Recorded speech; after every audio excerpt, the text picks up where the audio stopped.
Welcome back to the channel Gaming for XP. Just continuing our look at Assassin's Creed Origin ahead of its release in late October. It seems to have been very popular, so we'll continue this as much as possible. Today we're going to look at the beautiful environment that Ubisoft have created for this new game, and we'll meet a couple of the development team who will walk you through how they've developed the lovely scenery of ancient Egypt. So sit back, enjoy, and we will catch you later.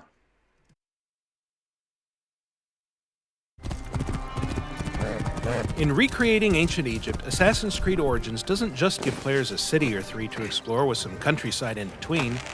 It's building an entire seamless country you can travel freely across. This is the biggest world ever created for an Assassin's Creed game, and it's packed with dynamic things to discover and pursue. You know, when we started by saying let's do ancient Egypt, it was going to be a country. Ancient Egypt meant many things for us. It meant, yes, cities, but also all the wilderness areas, and we wanted to show the diversity of this wilderness and something that people, as they play the game and get into hours and hours of it, they're constantly seeing new stuff from the world, from the environment. The team began with a world around the size of Assassin's Creed 4 Black Flags, with one important difference: it's all land. Well, it's mostly land. No matter where you are, there's a density to the landscape that creates a feeling that there's always some area you haven't explored, something you haven't uncovered. In terms of the granularity of the details, the experiences that you can have, the things you can run into, the NPCs, the animals, the fauna, it's much, much more dense. So this is definitely, in terms of content, the biggest world we've ever built. We wanted the exploration of the world to really be jaw-dropping. We wanted people to be lost in this world for hours and hours, so the game is quite huge. The world is massive. Egypt, even in the game setting of 49 BCE, was never an undifferentiated landscape of deserts, pyramids, and snazzy headgear. It was huge and cosmopolitan, a hub of trade, agriculture, and craftsmanship. From Alexandria to Memphis, Egypt was a place of geographical contrast and cultural diversity, and recreating the entire country as a single open world is one of Assassin's Creed Origins' greatest achievements. So if you go into Alexandria, it's a very Greek city, a very big and broad streets. And then you go into Memphis, it's very crowded. And all of this is based on the historical research that we do. So we learned, for instance, that the Memphis is very close to the Nile, and that the course of the Nile changed with centuries, and that it affected how the city was built. And so in return, that affects the way that we create that city, and that is what players will experience.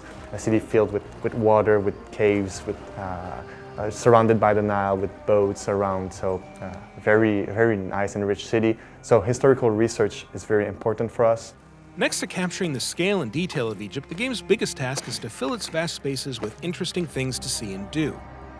The Egypt of Assassin's Creed Origins is a dynamic place, one where you'll always be able to find wildlife to hunt, a secret to uncover, a bandit gang to raid, or a quest to pursue.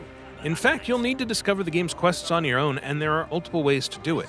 A vital contact might direct you to someone who wants you to check on a friend in danger, for example, or you might just stumble onto that friend while exploring and get pulled into a new adventure. You can even leave a quest at any time, pursue other tasks, and then pick up again from where you left off. There's tombs and temples to explore. There's puzzles in the world, left by the ancient people. There's a lot of really cool activities to do in the world. There's a huge density there. Assassin's Creed Origins is set during the reign of Cleopatra, an extremely tumultuous and pivotal era for Egypt, and one that fits in well with the series' preference for periods of conflict, upheaval, and massive societal change.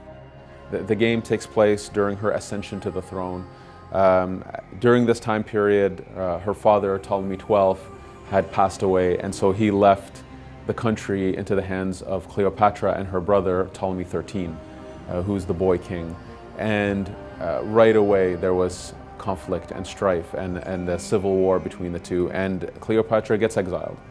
And so we catch up to her in our context when she's exiled, and so she's on her way to reclaiming her throne. Pretty much everyone in Cleopatra's family has been assassinating each other's. So that creates this unique set that's tremendous to create a story and to go around all of this plot. Ptolemy XIII appears to have the full support of a masked secret society calling itself the Order of the Ancients, and since history tells us the Boy King's power grab was orchestrated mostly by his advisors, it's likely the masked men are behind the civil war itself. The Order of the Ancients are trying to control Ptolemy XIII. They believe that he's younger and weak and that they could manipulate him easily. However, they're a secret society and they will always be in Bayek's path, and so you will have to make your way through that.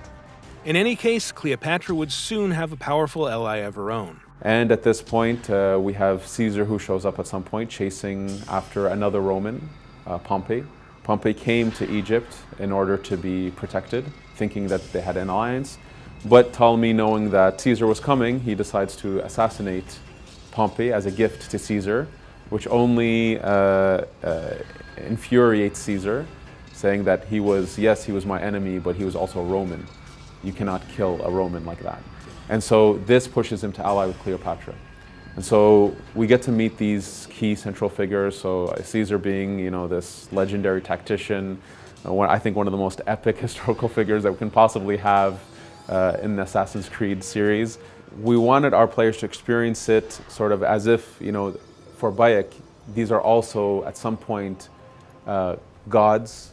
Cleopatra, Ptolemy, they're considered to be gods in this world. And as he meets them and he's almost, in awe of who they are, as soon as he meets them and he realizes these are human beings with their own flaws and weaknesses and strengths, and he connects with some, doesn't connect with others. And we want it to be a reflection of how, hopefully our players can also envision these kind of people. Have them boiled to death inside a bronze bull. Goddess, no. They were coerced. Bayek's quest isn't just about exploring ancient Egypt or defying the Ptolemies, or even fighting the masked agents of the Order of the Ancients. It's about finding a new place in a world whose changing traditions have made him obsolete, and it's a quest that will lead, eventually, to the founding of what we now know as the Assassin Brotherhood. From the start, we know that assassins are fictive characters, so it's all right. We acknowledge that this is not a documentary, even if we're based off history, even if history is our playground and we like to play with it. So Bayek, within that environment, even though he's fictive and he interacts with real people, we try to make it believable. That really rootens him into the realm of Egypt. Assassin's Creed Origins is coming October 27th for Xbox One, PlayStation 4, and PC. To find out more, check out the other videos on this channel and visit us at Ubiblog.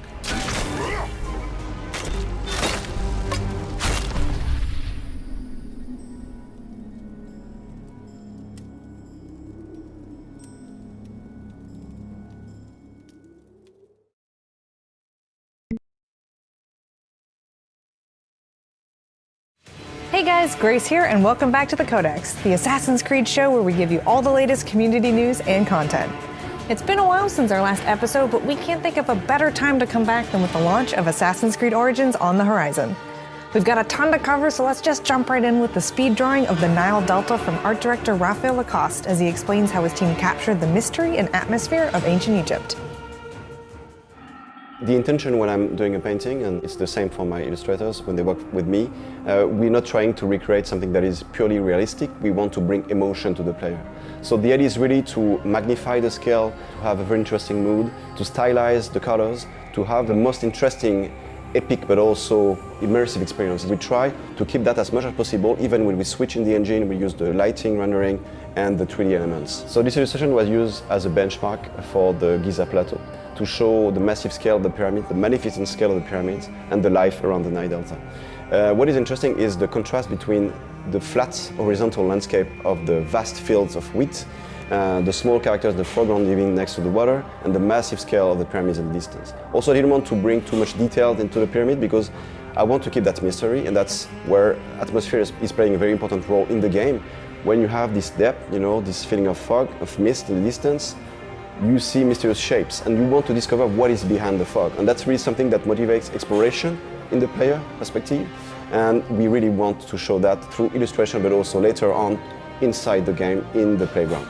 When we recreated this landmark, we were really fascinated by the size of the monument, the landmarks, but also the colors we could play with, also the diversity in the mood, using the time of day. We really wanted to make sure that every single moment in the time of day was interesting in terms of color palette, but also in terms of mood. So we had spooky moments during the dawn in the Nile Delta, and very scorching lights in the white desert during the day. So I think it's the whole diversity in terms of light, but also biomes and cities that was really a fantastic challenge for the team, but also very interesting to recreate. Something very fascinating and interesting about the creation of the open world of AC Origins is that we had to consider the aerial perspective. We not only play from Bayek's perspective on the ground level, but we also play in the sky with Sinu. So we had to consider that when we crafted the environment, but also the lighting.